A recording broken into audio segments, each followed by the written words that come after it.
火力军心心念念的乌军大反攻终于来了。因为赫尔松那边大坝被炸的缘故，乌军目前的反攻重点还是东部顿涅茨克和南部扎波罗热。当然，从战术层面上看，不排除乌军最终目标就是赫尔松，复刻当初反攻哈尔科夫的战术。虽然老套，但确实有用。这期视频，火力军就来聊聊乌军反攻的情况以及近期的战果。乌克兰打响反攻战之后，俄乌双方对战局局势的描述都很含糊，也没有多少细节。火力军只能从整体战局上分析，乌军目前有3个主要的进攻方向：南顿涅茨克方向的大诺沃谢尔卡、扎波罗热战线的托克马克方向以及沃斯里夫卡方向。其中重点就是托克马克，该点拿下后，向东南可指向别尔江斯克，向西南可进军梅利托波尔，向西则可攻入赫尔松方向，是整个南线反攻的重中之重。其中，乌军从大诺沃谢尔卡以南发动反攻，可以解决纵深 H15 公路的威胁，以及右翼胡里艾伯勒方向的侧翼威胁，本质上是为了保障扎波罗热那边的攻势。大诺沃谢尔卡这边，俄军并没有太多的防御攻势，突破这条战线后，乌军大概率会与胡里艾伯勒方向的部队配合，搞掉波洛伊的俄军据点。至于转向南作战，需要面对一整道高地带，深入难度较大。而托克马克是乌军主要的反攻方向，因为南顿涅茨克方向高地带的存在，乌军直接穿过高地带去攻打马里乌波尔，难度相当大。相比之下，拿下托克马克，再进一步深入梅利托波尔，进而可以吃掉赫尔松和扎波罗热的俄战区。火力军估计这就是乌军南线的核心，而且从库班出发到托克马克只有20多公里，说穿就穿了。俄军也知道这个道理，在该方向上构筑的防御工事最为密集，部署的是俄南部军区第58集团军部队。在俄正规军中战力较强的那一批，摆明了要重点防御。至于沃斯里夫卡方向，火力军估计乌军想要打通沿第聂伯河的通道，与杜河小分队一起一路向赫尔松攻击，一路从侧翼会攻托克马克。其次，乌军又重新进入巴赫穆特，并取得一定进展。赫尔松那边大概率是以远程火炮、导弹定点袭击为主。俄罗斯副总理在赫尔松的时候都差点被炸。从乌军反攻的情况来看，这是全线反攻。泽连斯基之前也说过，反攻不会是单点作战，所言非虚。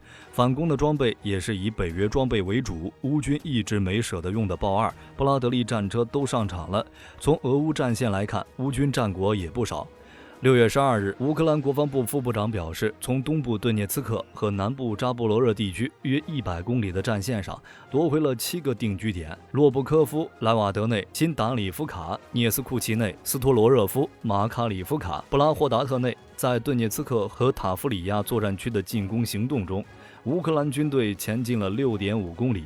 过去1周解放的领土面积为90平方公里。俄军在乌克兰占据的土地共计4万平方公里，乌军宣布收复的土地只是其中很小的一部分，但这已经是乌军7个月以来取得的最快进展。当然，在此期间，俄军也不是没有尝试夺回这些地区，就比如马卡里夫卡。乌军刚收复没多久，虽然只是一个村庄，但价值不大。将海马斯布置在马卡里夫卡、亚速海沿岸，就处在了乌军射程范围内，等于说控制了马卡里夫卡，就控制了俄军通往克里米亚的最后一条陆地走廊。所以，乌军收复马卡里夫卡当晚，俄军就发动夜袭，只是结果很现实，失败。驻扎在当地的俄军远东部队战力本身就不怎么样，加上打的是自身并不擅长的夜战，被乌军击败属于正常。当然，俄军被赶出定居点后，不退到比较稳固的防守位置进行调整重组，反而马上组织反攻，战术本身是对的，在敌方巩固新夺取的阵地前进行快速反击，通常能获得成功。只是采取这种战术的前提是需要有充足的储备兵力，并且是那些训练有素、专为反击而生的兵力。但俄军现在主要的问题是伤亡惨重，而动员来当炮灰的新兵普遍缺乏训练，能成功才怪。我们也可以看看最近的战场态势图，蓝色带是近期被乌军解放的地区，其中乌军在大诺沃希尔方向一路前进，此路乌军选择的是宽正面的多路快速突击战术，最初的攻击方向为俄军左翼及河谷核心的涅斯库齐涅，该方向上俄军攻势相对较弱，主要由第一线雷区和支撑点组成，因此乌军在最初攻势中就攻入了涅斯库齐涅及新达里夫卡，并占据了涅斯库齐涅所在河谷的3、4个居民点。有趣的是，俄国国防部将大诺沃希尔战场上的溃败归咎于俄军处于低地不利位置，真是经典。从哈尔科夫撤军被称为重新集结，从赫尔松撤军被称为占据更有利的位置。估计等俄军在扎波罗热溃败之后，俄国防部还要来一句战略撤退。而乌军主攻的托克马克方向，听说已经突破了3道防线，并且正在逼近沃尔诺瓦哈。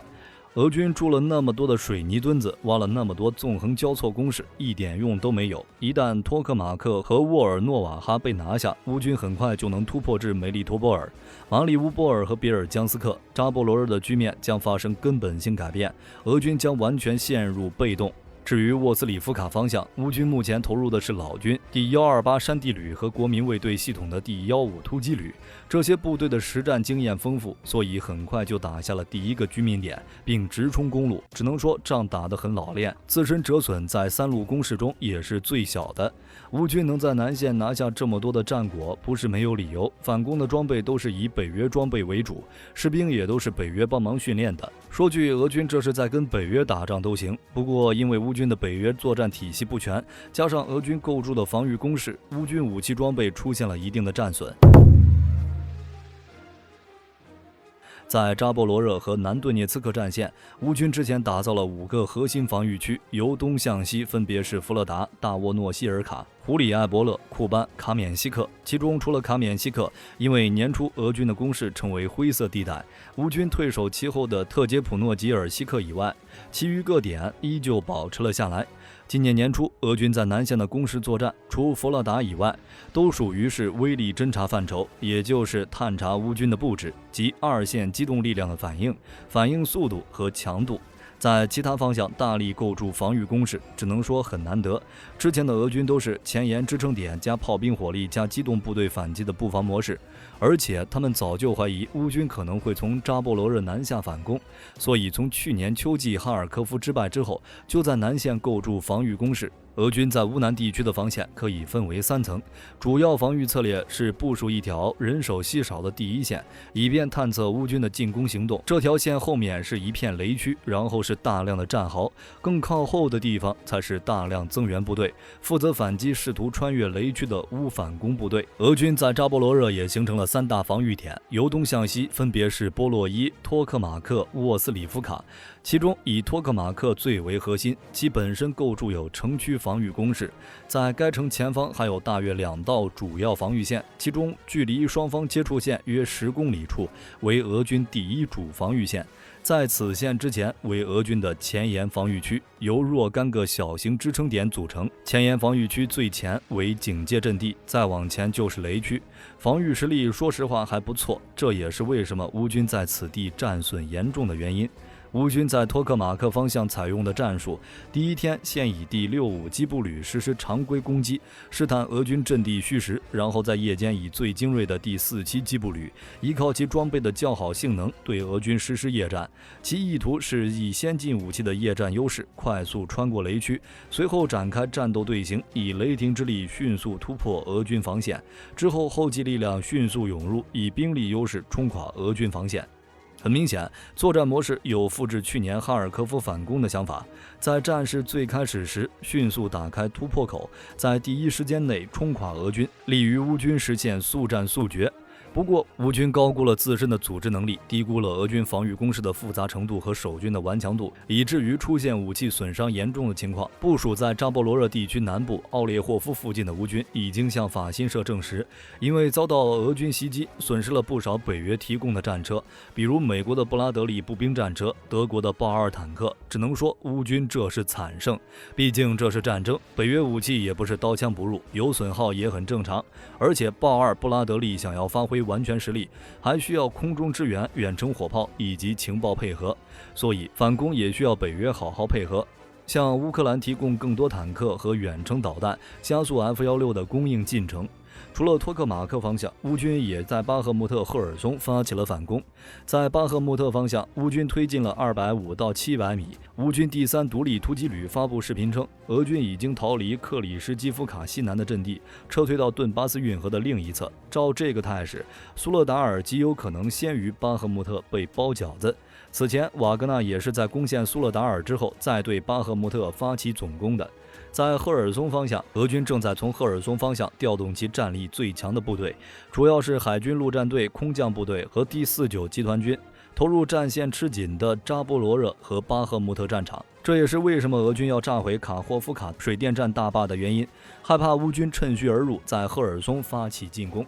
从战术层面考虑，这不是没可能。乌军先在扎波罗热方向展开攻势，等俄军调动部队之后，再向其他方向反攻。这个其他方向很可能是赫尔松，所以俄军炸掉了大坝，预防这种情况。不过，在赫尔松地区的精锐被调走的情况下，乌军也有可能发动渡河战役。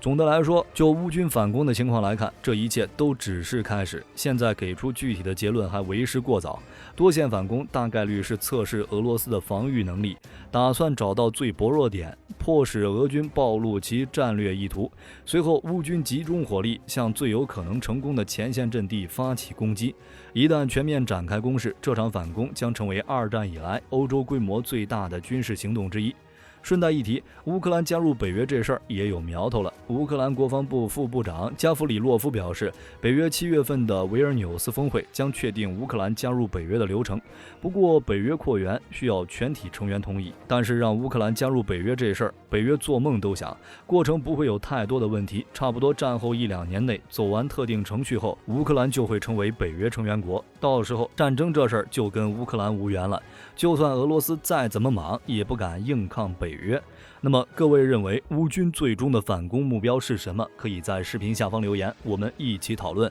我是火力军，下期见。